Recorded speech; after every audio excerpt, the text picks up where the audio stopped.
I remember thinking we need to contribute to making some changes in the reputation of narrative therapy in the world. And we'll start small, and that wouldn't it be great if we have a YouTube channel, and it's free YouTubes, and it's really more like by the people, the practitioners of narrative therapy, speaking about kind of why they've chosen narrative therapy, what it means to them, what some of their history is and how they came to practice in these ways, what some of the what has surprised them about working in these ways, and then that generated conversation, and we came up with some questions. That's what I remember. How about you? That's what I remember too. Right. I remember us speaking also about some misconceptions people might have, or maybe we want to speak about some of the terms and the way they're used and the way we understand them. For example, maybe terms like expert and non-expert, and do you remember any of those other terms? Well, what I'm remembering is the part of the conversation we were having about how many people that have not yet been exposed to narrative therapy have sort of some worried or negative ideas in their mind about what it is, and everybody in our field sort of has heard of the narrative police. And when you mention sort of a free YouTube channel where all of these participants speak, it's many varied participants who have come to narrative therapy through different paths and have adopted it for different reasons and have sort of infused their own work with its values in a way that are unique to them. And I'm sort of hoping that one of the reasons for all these questions is to gather those many voices and to see the diversity of the application of narrative therapy. I'm kind of excited by we've given out cameras,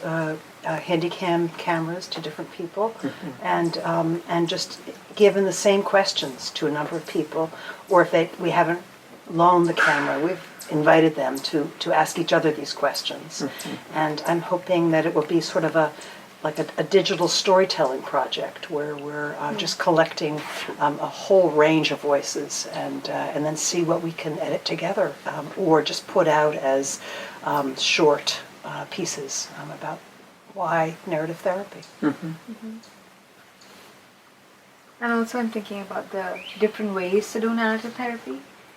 because that's also even related to the police, that we can let the police know that there's several ways maybe to do it. And they're not wrong,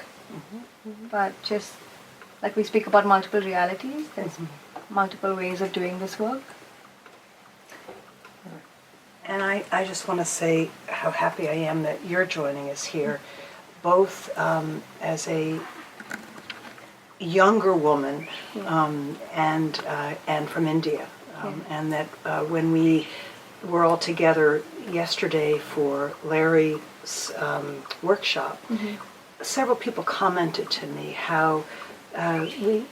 many of the people were older in that group, and how good it felt to have some fresher faces and eyes, and that's another thing that we're hoping to do with this project, is to really bring in some younger voices and some fresher eyes. You said something, Larry, I wish I could just package that you said yesterday about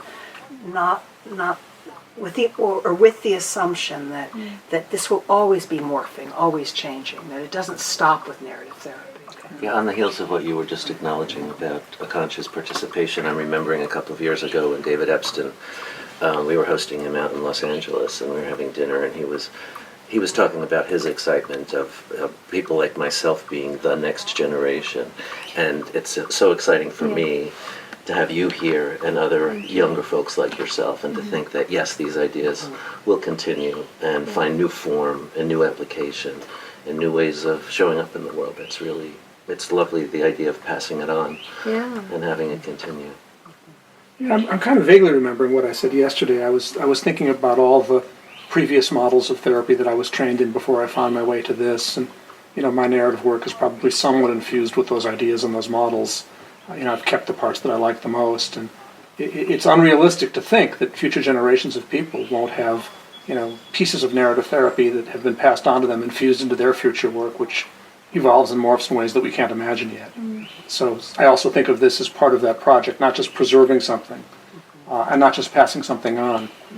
but sort of helping people step through a window that we've stepped through and then seeing where they go when they step through subsequent windows.